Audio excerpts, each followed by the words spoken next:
आं दायो दङ क'क्राझार जिल्लानि सिङाव थानाय पाटगाव आउटपस्टनि सिङाव थानाय सालगुरि गामियावहा थांनाय हरावहा सानै इउएलबिनि सोद्रोमा होननानै क'क्राझार पुलिस बिफाना इनकाउन्टार खालामनाय जादोंमोन। दा बिथांनि न'खरनि सोद्रोमाफोरा मा फोरमायो आरो बे बिथाङा इउएलबिनि सोद्रोमा नंगौना नङा जों आबुङै नोंथांमोननो खौरां होनो नाजागोन। बे समाव जों बिथांनि जोंसार मुसाहारिनि बिफानि खाथियाव थांनानै जों सोंनो नाजागोन।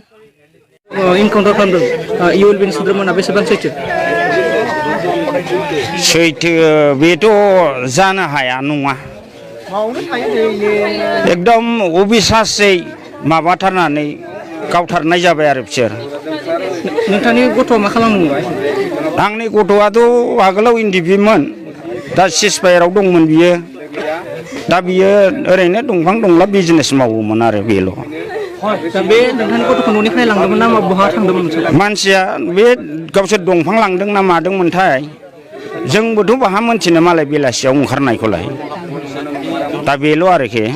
दा हनै बाहाय एक्सिडेन्ट जानानै माबा गोलैदों होननानै बुंबाय, पुलिसासो खिन्थाबावदों आरोखि जोंनो।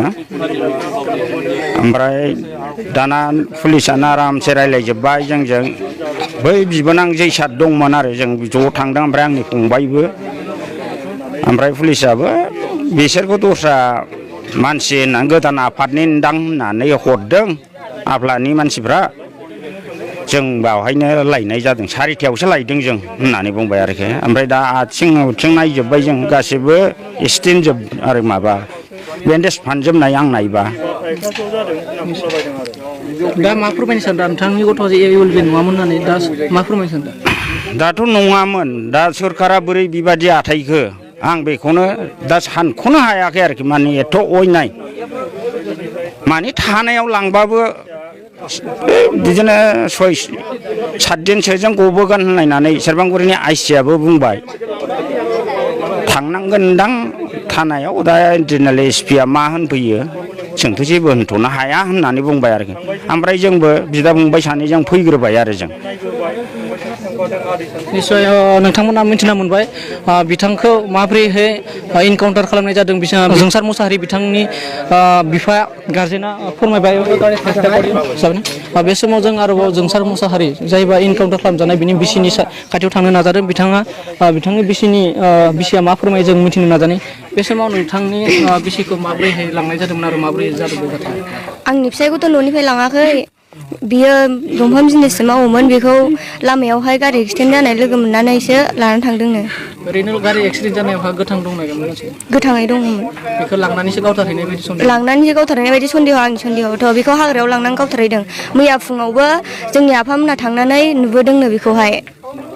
थानायाव नायदोंमोन, नुबोदों, लखबाव नुबोदोंनो। सानैखौबो दङ, गोथाङै दङ, रायलायलायनोबो मोनदों। ओमफ्राय बेखौ आंनि मथे दिनै मोनायावसो दस्रा मानसिफोर बा सोर मानसिफोर लांदों बेखौ आं मिथिजोबा, बेखौ हाग्रायाव लांनानै गावथारहैदोंनो। नोंथांनि गोरबोआव दायो माबा गथ' सासे नुना मोनदों, बे सोरनि गथ'? आंनि गथ' बियो। सानबेसे जाखो? 15 दिनसोल' जादों। बे समाव नोंथांमोना नुना मोनबाय दा जोंसार मुसाहारि बिथांहा सासे 15 दिननि गथ' गोरलै दंमोन। दा बिथांनि बिसिया अजद दैखांनाय बायदिब्ला थांनाय हरावहा बिथांखौ पुलिस लकआपआव दङमोन, नुदोंमोन।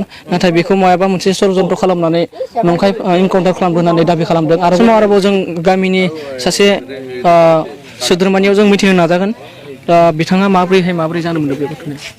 आच्छा, आं खुलुमनाय जासिहरगोन। बिथाङा जाहैबाय जोंनि गामिनिनोखा, न' उसुंसेनिनोखा। बिथाङा माने जौ लोङो, बिजनेस फिसा फिसौ मावनानै जायो। सिगाङाव आगुआव एनडिबिनिफ्राय सोलायनानै दा पाब्लिक महरै मावनानै जायोमोन। लोगो दोगो जों जौ लोंनो थांलायनायाव लोङै जायै फैनायाव लामायाव एक्सिडेन्ट जानानै गोलैदोंमोन। गोलैनानै साखाथिनि मानसिया थानायाव खबर हरनाय लोगो लोगो थानानि मानसिया लायदोंमोन।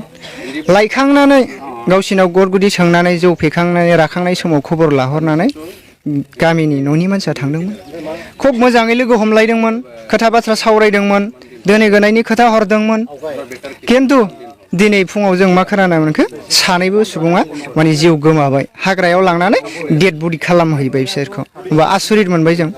दा बिथांखौ इउएलबिनि सोद्रोमा होनना फोरमायनाय जादों बेसेबां सैथो बे बाथ्राया इउएलबिनि मानसि होननानै बुंनाया बेखौ 100% गोरोन्थि बियो जानो हाया मालाबाबो बियो न'आव थानानै मावनानै जाग्रा मानसि जोङो सोरांबानो लोगो मोनो सोरबाया बेखौ फाव फान्दायब्लाबो जों मिनिगोनसो बियो नंखाय खोथाजों जाथिखौ जाख्रेबनो लांनाय लामायावसो थांगासिनो दं दा बेफोरखौ जोङो हुसियार जानो हानायानो जोंनि जाथिनिबो खोब देरगाथाव खामानि जाहाथे उन समाव बेबायदि जालांबाय थाबावा जों बेखौ आसा थियो मानसियाथ' गोबां मावनानै जाग्रा गोरिब दुखियासोखामोन खिन्थु बिथांखौ बिदि खालामनायखौ जों जोबोद दुखुनांथाव मोनदों आरो उनावबो बेबायदि जालांबाय थानो नाङा जोंनि जाथिया नाख्रेबजानो नाङा बेखौ आं बुंहरनाय जाहैबाय फोरमायनाय बायदिब्ला न'खरनि फोरमायनाय बायदिब्ला बिथां सानै इनकाउन्टार खालामजानाय जोंसार मोसाहारि बिथाङा निर्दोषमोन इउएलबिआवहा गैयामोन बिथाङा सासे दंफां बेफार खालामोमोन दा सोरखारा बेखौ षड़यन्त्र खालामनानै इनकाउन्टार खालामनाय जादों होनना बुंदोंमोन आरो बिथांमोननि न'खरा फोरमायनाय बायदिब्ला बिथाङा मैया दाखालिनिफ्रायनो पुलिसनि आखायावहा दंमोन गोथाङैनि आखायाव दंमोन नाथाय दिनैनि हरावहा बेखौ फेक इनकाउन्टार खालामदों होननानै अजद दैखांदों नाथाय बेसेबां सैथो बेखौ फैबाय थानाय समावसो मिन्थिना मोनसिगोन हारिराव बासियालासे राजखान्थि रांखान्थि अरायबो उदां आरो सैथो खौरां नोंथांजों लोगोसे बड'लेण्ड बुब्लिखौ फल' खालाम।